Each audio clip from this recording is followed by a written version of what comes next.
Hey, what's up? It's Deanna.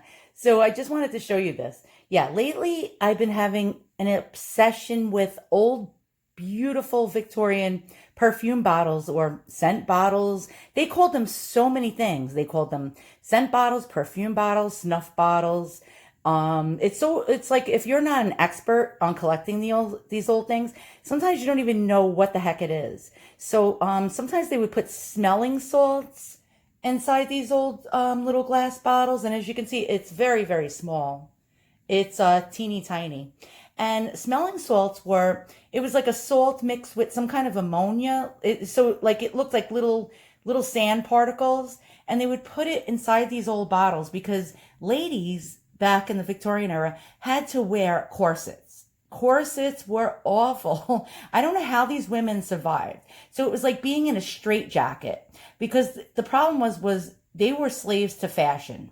So certain corsets gave them a certain look underneath their clothing. So like some of the outfits they wore had like bustles, and so that means like they had to look like their waists had to look teeny tiny and their butts had to stick out and look huge. So not only would they wear the corset, they would wear some kind of steel thing that would be like attached, like tied around their waist or attached around their waist with big like tufts of wire. So it would make their butts look bigger and their waist look smaller.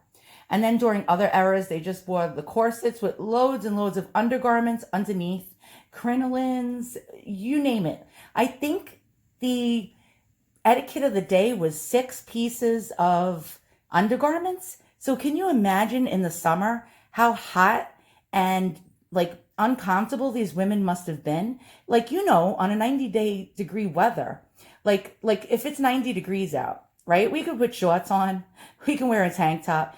These women had to wear multiple layers of garments, especially the straight jackets called corsets. So what would happen was a lot of women, especially when they got like upset or a little anxiety, out of breath if they climbed the stairs, if it was really, really hot and humid, they would pass out.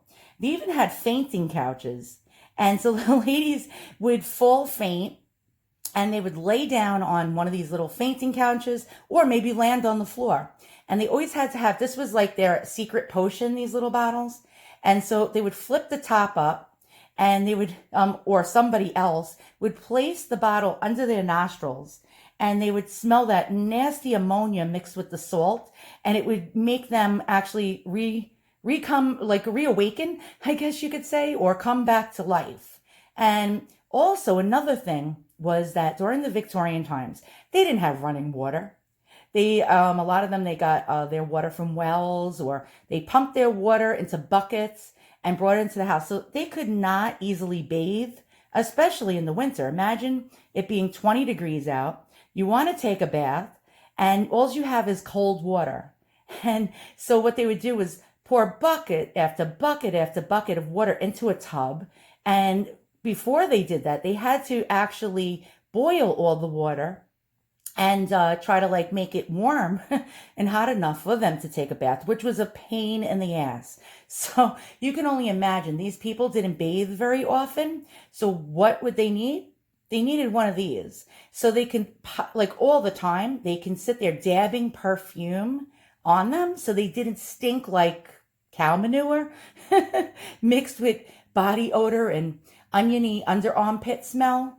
So a lady always walked around with these little vials or glass bottles, and they weren't always made out of glass. They could be made out of silver plate. They could be made out of ceramic, but the glass was the most popular. So I got this on eBay. It was like an auction. It had an opening bid of like $4.99, and they had a make an offer button. And I took one look at this and I said, oh my God, it's like almost like a peacock colored blue or a turquoise, almost like a cobalt in a way. And these were like one of the most beautiful colors if you look at old antique glass. Look at that. Look how that shimmers and shines. This is crystal, by the way. So this bottle is made out of pure crystal. It's not just glass. Look at the swirls. It's like a ribbing and a swirl. Now, when I did further research, I am not an expert. I saw other bottles with this same design and the same color, and they were marked as Baccarat glass. And Baccarat was like one of the most expensive glasses of the day. It was for highfalutin and rich people. It was a company in France, and they were around for a long time, and they supplied the noble people with all their glassware. I think King Louis. So like King Louis would have their glass, Marie Antoinette, like all these people. And so I saw that had an opening bid. I think it was for $4.99, make an offer. And the person said the dauber inside. So like when you lift the top up, let me see if I can do this without breaking it. Hold on one second. Let me put my camera down a second so I could show you what I mean. Okay, I'm back.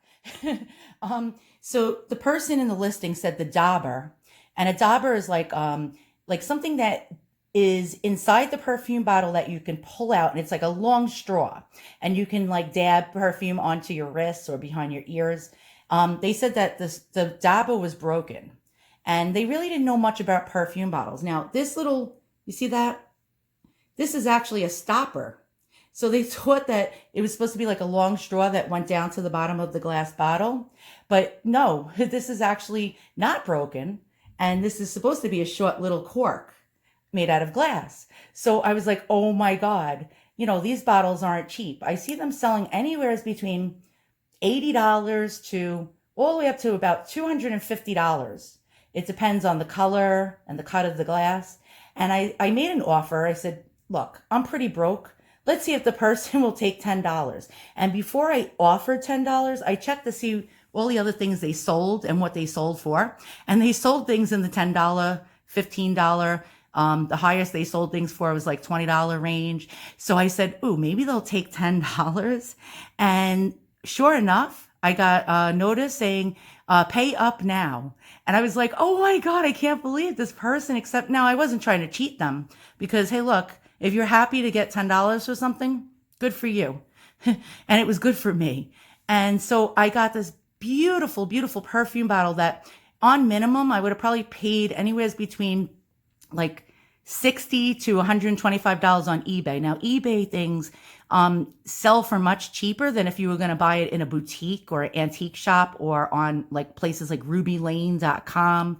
And so I always look for a bargain because I am broke and I can't afford to pay what these things are worth. And so I was like really excited. Now, shipping was like $4.35. So I got this beautiful Victorian bottle, probably sometime from about 1870 something to about 1890. That's how old this thing is. I got it for like $14.35. Not bad, right, guys? I mean, wow, look at that. It mesmerizes me. I just want to sit here all day and just swirl the glass. So once again, thanks for watching. If you like what you see, hit the thumbs up and subscribe. And I'm trying not to break this thing right now because if it breaks, I will cry my eyes out. Have a great day.